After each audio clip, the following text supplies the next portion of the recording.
Jai Hind to all. Myself, Shikha Agarwal, Assistant Professor in IT Department from Ajay Kumar Garg Engineering College, Ghaziabad. Today, we are going to talk about the subject data structure. The subject code is KCS 301. In this lecture, we are going to talk about an one-dimensional array. When I am talking about one-dimensional array, before that, we should aware about what is array. Right? So, in the case of an array is a derived data type which is having a finite order collection of homogeneous data. When I am using the word homogeneous, it means I am talking about the word similar data type. Homogeneous means similar data type which is stored in a continuous locations. I am talking about a continuous locations means whenever we store an array into the memory space, the location should be in continuous. For example, if the address of the first element starts from 1000, that it should be in a continuous manner. Then after that, if I am talking about array means finite, means we are having a data range must be defined. Whatever the range we are using in the case of array, it should be defined. It should be in finite number. Ordered means that the data should be stored in a continuous memory locations. As I have already told you, for example, the first element is on base address of 1000, then you can say all the rest of the members are located in the same memory location. If I am using the word homogeneous, homogeneous means data of a similar data type. For example, I am storing the data of integer. So, it means all the elements which is being stored in an array, it should be of similar data type, integer type. Then after that, we are going to talk about a certain examples of arrays. The first example is that we are talking about the list of employees in an organization. If I am talking about the employees, right? So, in that case, we are storing the data. So, the list should be in a organized manner. If we are suppose, for example, if I am storing the employees employee ID, so all the employees ID should be in the form of integer only, right? The second is to store the test marks of a student. To store the test marks of a student means, suppose they are storing their marks in the integer format or in a floating point. For example, I am using a 22.5 marks out of 50. Then we can say all the marks should be in a floating point. For example, suppose if student is scoring 22 out of 50, right? So, in that case, if I am using the data type as float, then it will store 22.0, which shows that it is a floating point, right? Next is to store the list of products and their cost sold by the store. So, similar example. For example, if I want to store the list of customers and their telephone numbers, so it means they are storing the telephone numbers in an integer digits and the list of customers, the name of the customer should be in the character type. So, it is one example of array. To store the list of numbers or characters means whatever the list we are storing into it, that should be in the form of characters or in numbers. Numbers should be in an integer format or in floating points. So, these all are the examples of talking about array. Now, before we are talking about an array, we are talking about array as an ADT. We are aware about ADT means abstract data type. As we have discussed in the lectures, what is an ADT? When I am talking about an array, we know that whatever the object we are storing it should always store the two parameters, the pair of values. The first is their index value and the second is their own element value. Each index value should be very much unique, right? And it is being defined as the value which is being associated with it. So, we can say whenever we are doing the indexing, it means it is being mapping from indexes to the value. Operations include settings and retrieving a value for a given index. For example, I can show you. For example, if I am talking in a one-dimensional array, the indexing starts from 1 to 6, for example. So, in that case, suppose if I store 10, 20, 30 and 40. So, it is being mapping. For example, indexing 1 is storing a value 10. Indexing 2 is storing a value 20. So, this is the way how it is being mapping from indices to values, right? Now, before we talk about the array, we know how to declare the array. Whenever we are talking about the declaration of array, like any other variable, we can say arrays must be declared before they are used, right? So what is the syntax for using the variable declaration? It should be a data type, variable name, and then we have to give the size of the array. This is the syntax which I am using to define the array, right? This is the syntax. Syntax means first of all we have to declare the data type, then we have to give the name of the variable, then we have to give the size of that array. For example, if I am using storing a data of marks of the students, and if I say the data should be stored in an integer format, so the data type should be integer data type, right? Suppose I am storing the marks, so I have to give the name of that variable also. Suppose I give a marks name as a marks, so we are storing as marks, and we have to store the array of 5 students or the marks of 5 students. Then we have defined the size of the arrays to be 5. Now whenever we are giving the memory representation, so its indexing should be start from 0. Why it is being started from 0, we'll discuss in the next slides, that why we are doing the indexing from 0. So before that I tell you that suppose if I am saying that it is of 5 size, then we can say we have to start the indexing from 0 and it should be from n minus 1, right? So suppose if I say the size of the array is 5, then the indexing should be from 0 to 4. What is n? N is the maximum size which is being given in the array. So right, so it is 5 minus 1, that comes out to be 4. So the indexing should be 0 to 4. Now if I am talking about the memory representation of marks in the array, as I have already told you in the previous slide that we have to store the marks of 5 students, right? So in that case we have created the 5 spaces first. So its indexing should be A 0, 1, 2,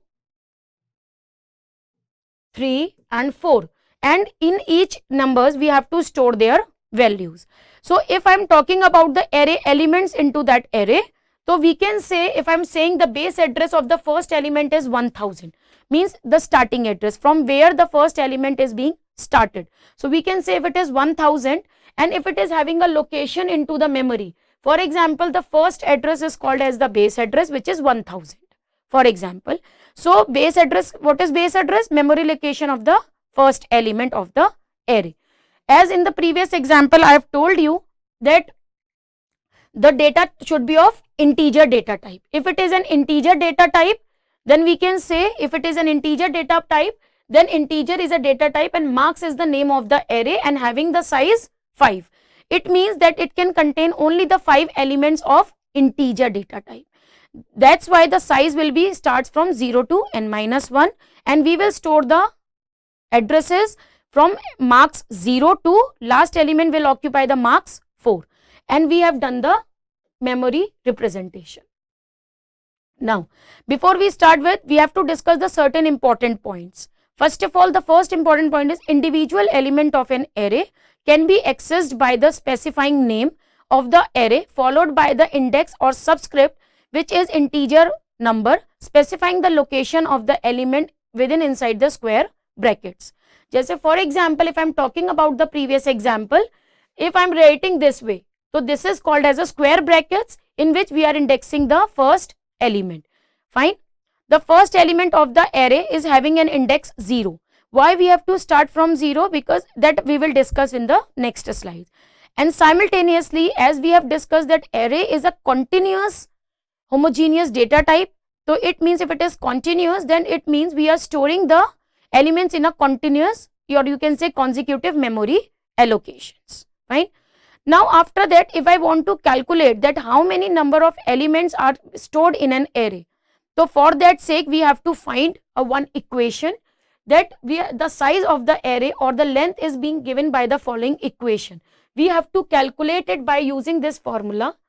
It is written as upper bound minus lower bound plus 1. This is the formula to solve the each and every conditions. So for I can give you one example. For example, if I say for 10 element array, then if I am talking about how many elements is to be there, so in that case it would be 9 minus 0 plus 1, that is equals to 10, right? So we know that this 9 is upper bound, right? This 0 is lower bound. So what is the value of the upper bound? That is 9, and what is the value of lower bound? That is 0, right? Now if I say ki array can always read and written through loops, so we can say when we are reading the one dimensional array, it always requires a one loop, because continuously we have to work on the looping, and simultaneously when we are writing or printing that array, then also it requires a one type of loop. I can give you an example. For example, if I am talking about reading the array, and if I want to store the 10 elements into an array, means we have to put the values. So for that sake, if I am using the loop, so I am using a for loop condition, in which what I have said ki I have initialized the first integer value, that is I is equals to 0 up to I should be less than equals to 9, or we can write I less than 10 also, right? Then after that, by using the scanf function, we can input all the variables values with which we can read the values, and the declaration should be m% AI, which stores the data value of AI. Now if I want to do the writing means if I want to do the printing that array, again for printing that array we have to use the printf function, and initially we have to use the for loop that also initialize from 0 to 9 or 0 to less than 10, right? Then after that we are going to talk about the certain operations on array. First of all, we are talking about the creation of an array, how to create an array, right? Then after that we are going to discuss about what is the traversing an array. Traversing means we are accessing each record exactly once. Then we are talking about the traversing. Then after that we are going to talk about what is an insertion of new elements. Whenever we want to insert a new element, how it can be inserted into the array. Then we are going to talk about the deletion of a required element, how we want to modify the location, particular location element. Then we are talking about the modification. And in the last, suppose we are having a two arrays, right? And we want to merge it. That is called as a merging of arrays. Then now, before that, we should know how to calculate the address of the one dimensional array. One dimensional array means we are talking about the implementation of a one dimensional array in memory location. So in the case of one dimensional array, we should be aware about how to calculate the address of a particular element. For example, I am storing more than 10, 20, 50 elements. So in that case, it is not possible to calculate manually for the location of each and every element. So for that sake, we are going to use a address formula through which we will calculate the location of a particular element, so that we will be aware which element is stored on the which address. So for that sake, we have to use the formula address of an element, right? So in that case, address of an element AK. For example, we have to calculate the address of K location. So you can say we have to calculate the K. K means is the number required element in the array, index of element which should be of integer quantity, right? That is equals to B. If I am using the word B, B means the base address of the array. As in the previous slides, I have already told you base address means the address of the first element. Then after that, we have to use W. W means the size of each element in the array. As we have discussed that array can be of any data type, right? So their size of each element is to be varied from whether it is a 2 size, whether it is a 4 size, or character is a 1 size, and so on. Fine. And finally, we have to use the LB. As in the previous slide, I have already told you LB means the lower bound. Fine. So we have to talk about the lower bound value. Now, for example, if I discuss about one example, by using this formula, we want to calculate the address of element A4. Fine. In the previous example. And if I say, remember one thing, we always know the base address of the first element is always given in the question. For example, the base address of the first element is given in the question is 2000, right? And it is being given that each element in the array occupies the 4 bytes in the memory space. Then after that, you have to calculate the fifth element of the one dimensional array. If I am talking about the fifth element and we have given the size of the array as 5, so what will be the fifth element? A4. So we have to calculate the address of A4. We know the formula, that the formula is base plus W into K minus LB, right? Now, what is the base address is given? That is 2000 plus what is W? W means the size of each element in the array. So, W is already given that it occupies 4 bytes. So, it is 4 into K means which is being calculated the required element in the array. For example, here the K is 4. So, it is using 4 minus what is the lower bound is given, that is 0, right? So, after that we are calculating it, that is equals to 2000 plus 4 into 4 minus 0, that comes out to be 4, that is equals to 2000 plus 16. 4 into 4 is equals to 16, that comes out to be 2016. So, if I am going to ask you what is the address of the element A4, then you will say the address of that A4 element is 2016. Fine. Now, let's discuss about certain examples in which they are going to give you the size of an array. In the previous example, I have already give you the size of an array is A5, right? So, what you are doing it, you have start the indexing from 0 to 4.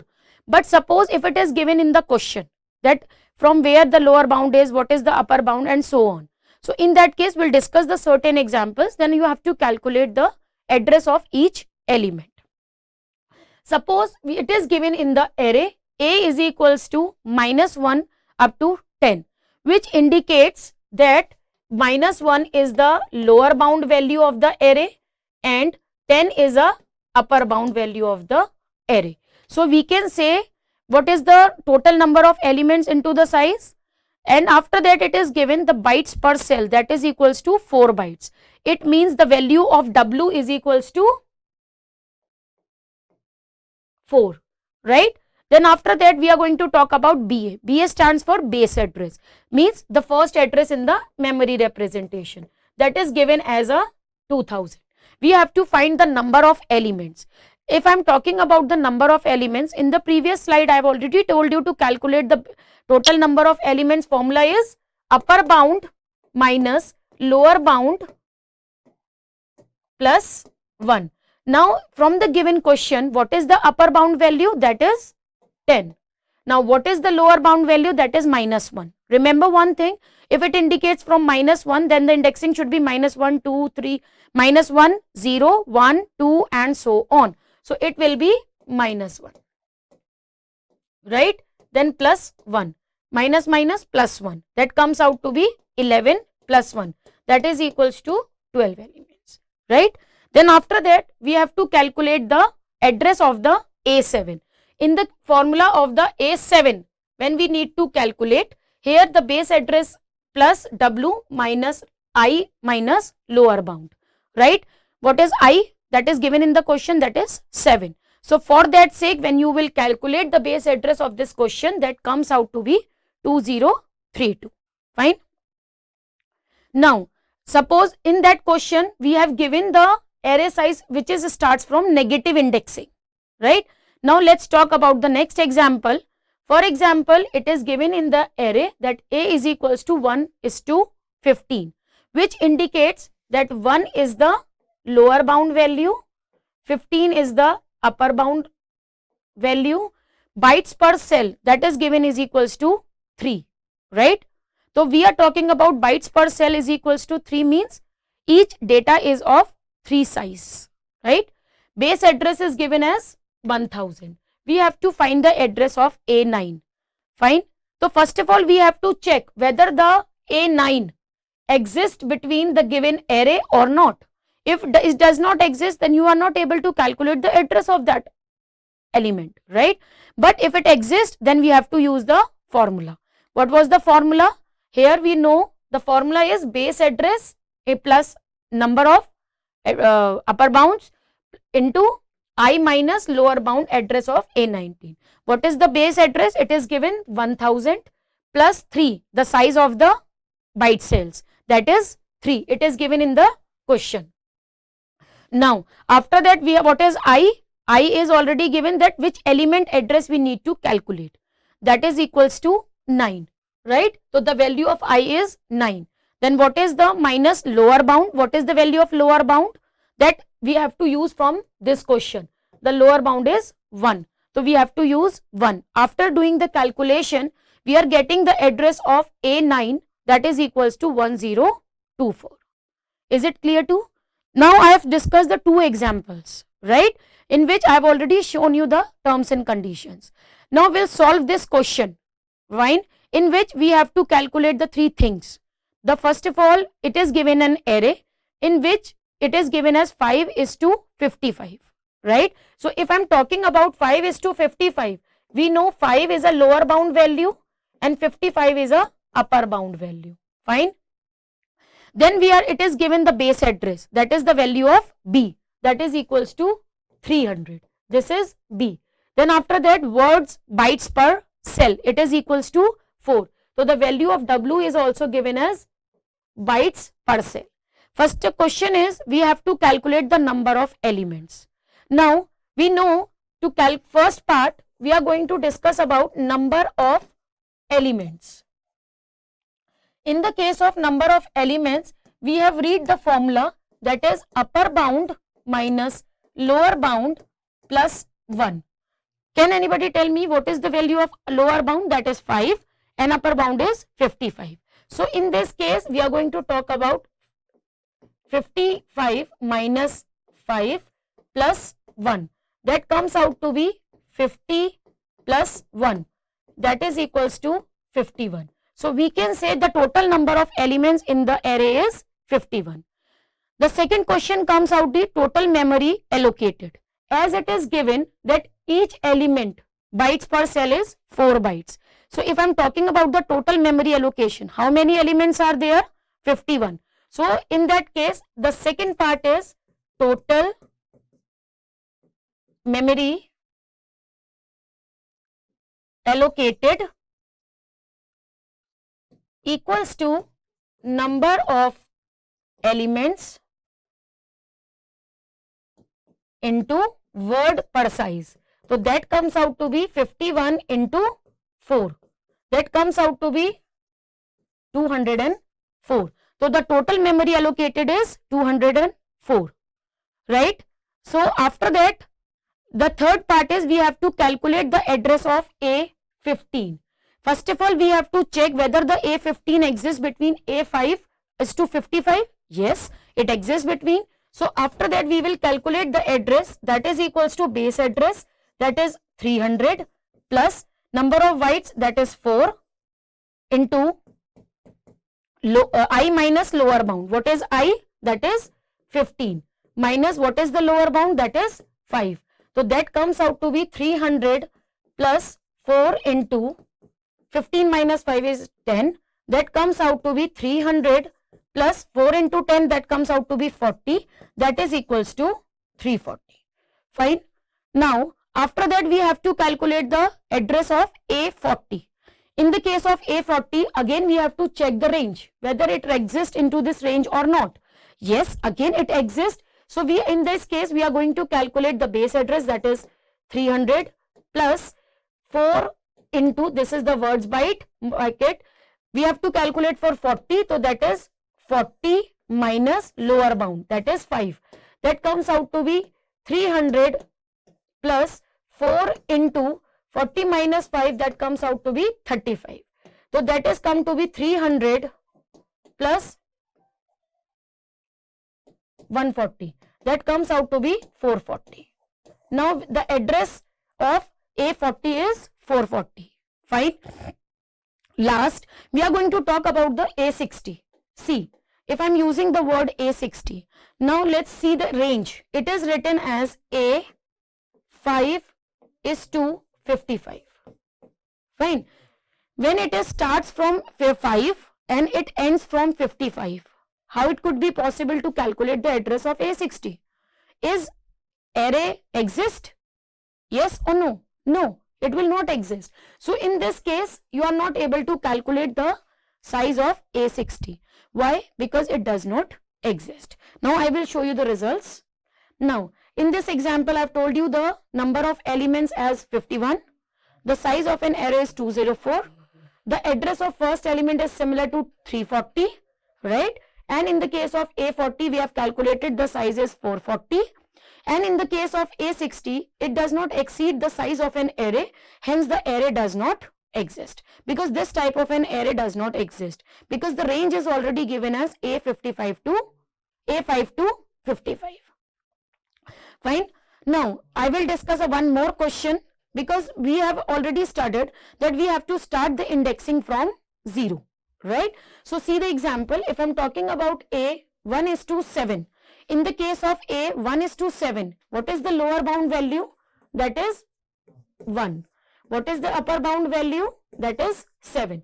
The base address is already given, that is 400. And words per byte cell is given equals to, that is 4. So first of all, we have to calculate the total number of elements. In the case of total number of elements, what is the formula? That is upper bound minus lower bound plus 1. Right? So in the previous example, what is upper bound? 7. What is lower bound? 1. So upper bound is 7 minus 1 plus 1. 6 plus 1, that is equals to 7. This is equals to total number of elements. So you can check the addresses, the total number of elements is 7. Right? The second part is total memory allocation. If I am using the word total memory allocation, now we have to calculate how many elements can be stored, or how much is the size of the memory allocation. As it is given in the question that W is equals to 4, total memory allocation is what? As I have already told you, total number of elements into the size of each element. So we can say the total number of elements is 7 into what is the size is given? 4. That comes out to be 28. So you can check the total memory allocation is equals to 28. Fine. Then after that, they have said we have to calculate the address of A2. First of all, we have to check whether it exists or not. It starts from 1 to 7. So yes, it exists. So we have to calculate the base address of A2. That is base address plus word bytes, that is equals to 4 into I is 2 minus lower bound, that is 2. That comes out to be 400 plus W into 2 minus 1, 1, that is 4. So that comes out to be 404. Now you can check. See, this is 404. Then after that, we have to check for A3. If in the case of A3, that comes out to be 400 plus 4 into 3 minus 2, 3 minus 1, because the lower bound value is 1. Then it comes out to be 400 plus 4 into 2. That comes out to be 400 plus 8. That is equals to 408. Now you can check the address is 408. Now the last example is A0. In that class, we have discussed that what is A0. We always start the indexing from 0. But remember one thing, it is specifically given that the starting of index is 1. So you cannot start the indexing from 0. So that's why it does not exist. It will not exist into the array. So if it is not existing, then it means you cannot calculate the address of that particular element. Fine. So we have discussed a lot of examples in this class. Now, before that, I have started the one question that why we are starting the index in most of the languages from 0 only, right? So in that case, we have to talk about in the address calculation, we generally used to skip the offset values, right? For example, if I'm start calculating the index of an element A10, so what we are writing is the range is from 0 to 10. Sorry, 1 to 10. If I'm writing, we skip the offset value. Now it means we have started the indexing with 1. Now use that particular address and to calculate the address of that particular element. For example, if I calculate the address element of A5, in that case, you know what is the base address value into size of that each element in plus 5 minus 1, that is the I minus lower bound. If the lower bound is 1, then we are getting the different address. Now, after that, what happens? We have to apply the certain method. But if we start indexing with 0, then we have to calculate the address of A5 in which you are using the lower bound value as 2. This can also be directly calculating the same thing, right? 5 minus 1 you are doing is that comes out to be 4. Fine. But if you are calculating in this case, so we do not need to perform any additional arithmetic operation. That is a subtraction, we need to perform it. So into that form, if we don't want to that extra subtraction or offset value, into that computation, we are trying to start the offset value from 5 minus 0. That is the reason we have to start the offset value. Otherwise, in that case, we have always used to do a one more subtraction performance. So in spite of doing that, it should be better that we should start the offset value from 0. Now this is an initialization of array. After an array is being declared, it must be initialized. And whenever we are talking about the initialization, it is very important. Why? Because it will contain a garbage value. Will be any range value. So we can say array should be initialized at the runtime or compile time. If it is being declared at the compile time, then we can say it is being similar to the ordinary variable declaration. In the similar manner, you will declare like data type, then you have to write the variable name and you have to give the size, and you can initially store the list of values. This is called as a compile time error declaration. Similarly, if I'm talking about float array declaration, initialization, then you can this way. Now, suppose if you are not written the size of this array and you can include the number of elements, it is also being initialized and you can easily maintain the size of the array, which is being optional. Now, if I'm talking about the runtime initialization, if I'm using the word runtime, it means we have to use the one function, that is a scanf function, in which is being available in the library, in which you can usually initialize the large variables or to initialize the array according to the user specific needs. Right? So in this class, we are going to discuss about all these things. Thank you.